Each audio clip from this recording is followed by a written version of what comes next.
Question of justice, the question of Palestine is not just the question of morality and politically right position, but in the 21st century, the question of Palestine will define what kind of world we are going to live in.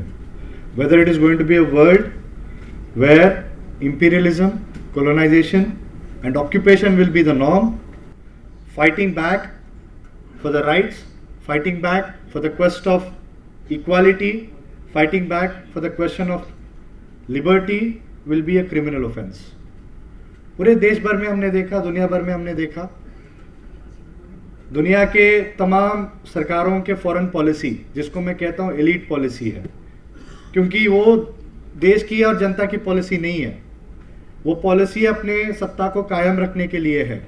America से लेके India तक तमाम लोगों ने अपने foreign policy के नाम पे इजराइल के साथ खड़े रहे और बारबरिटी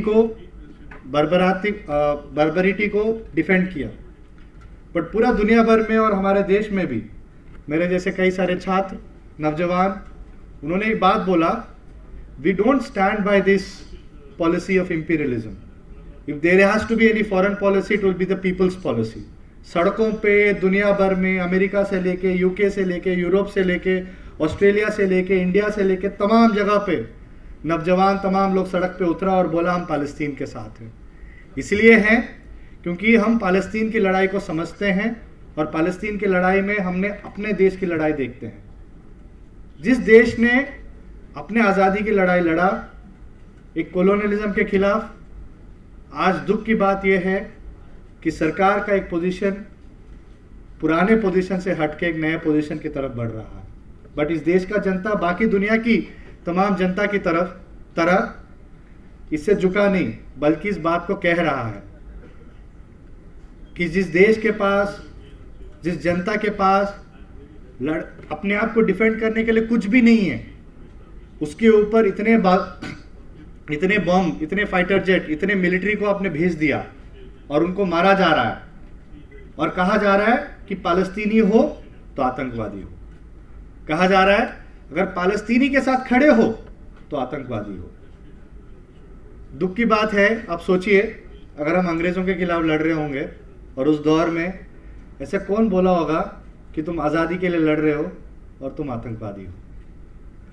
सोचिए किसने ये बात बोला होगा कि you stand with India, then you're not a citizen of this country but a traitor of this country.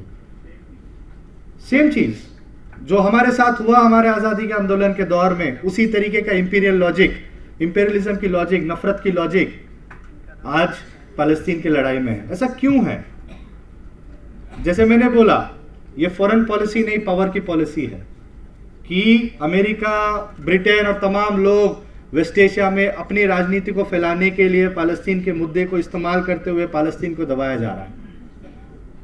सच में अगर 21st वर्ल्ड ऑर्डर, अगर यूनाइटेड नेशंस के डिफाइंड वर्ल्ड ऑर्डर होगा, international rule based world order होगा, justice का world order होगा, तो आज बेंजामिन नेतन्याहू जेल में होना चाहिए. नहीं है. और जितने सारे लोग पालस्तीन के साथ खड़े हैं, तमाम मित्र मेरे, तमाम हमारे सहयोगी के खिलाफ FIR है इस देश में भी. दुनिया भर में अमेरिका के यूनिवर्सिटीज में प्रोफेसरों को, स्टूडेंट्स को यूनिवर्सिटी से निकाला जा रहा है. क्यों? क्योंकि वो कह रहे हैं occupation is illegal, from river to sea Palestine will be free.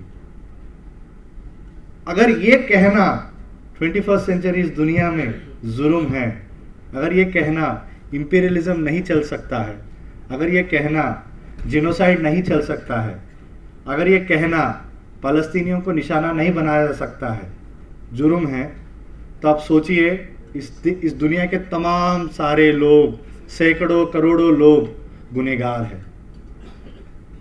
क्योंकि इस पूरी दुनिया में एक ऐसा सवाल बस बचा है पालस्तीन का, जो रिजॉल्व नहीं हुआ और उसको रिजॉल्व होने नहीं दिया जा रहा. पूरा ताकत लगाया जा रहा है कि उसको रिजॉल्व नहीं होने के पक्ष में. हम कहते हैं कुछ भी हो जाए, ये न्याय का सवाल है, ये जस्टिस का सवाल है, ये लिबर्टी का सवाल है और ये मोरालिटी का सवाल है. सिविलियंस की मौत हो रही है, होना नहीं चाहिए. बट जब फ़लस्तीनियों की मौत हो रही है, होने देना चाहिए। तमाम लोगों ने इस बात को जिक्र किया, बट मुझे लगता है मेरे दौर के तमाम स्टूडेंट्स, जो लोग फ़लस्तीन के सवाल को समझते हैं, उसके साथ खड़े हैं, उनके तरफ से बस मैं इतना ही कहना चाहता हूँ, हमने आज़ादी की लड़ाई को देखा नहीं है, और जिस तरीके के फ़लस्तीनियंस अपनी लड़ाई लड़ रहे हैं, हो सकता है शायद हम भी अपनी आज़ादी की लड़ाई ऐसे ही लड़े थे, क्योंकि जिस तरीके के एट्रॉसिटीज़ फ़लस्तीनियों पे हो रहा है, ब्रिटिश साम्राज्य ने इसी तरीके के हज़ारों जालियनवाला बाग आज हम गाज़ा में देख रहे हैं। तो इतना ही मैं कहूँगा, फ़लस्तीन के साथ खड़ा होना कोई गुनाह नहीं है, बल्कि फ़र्ज़ की बात है कि हम ह्यूमैनिटी के साथ खड़े हैं, हम जस्टिस के साथ खड़े हैं, हम 21st सेंचुरी के सबसे अहम सवाल के साथ खड़े हैं, जो इस दुनिया के आने वाले राजनीति को बदलेगा और एक नए दुनिया को बनाएगा। इसी के साथ मैं यही बोलूँगा, stand with Palestine, stand for justice, stand for a world order that is not for hate mongers, war and genocide. Thank you.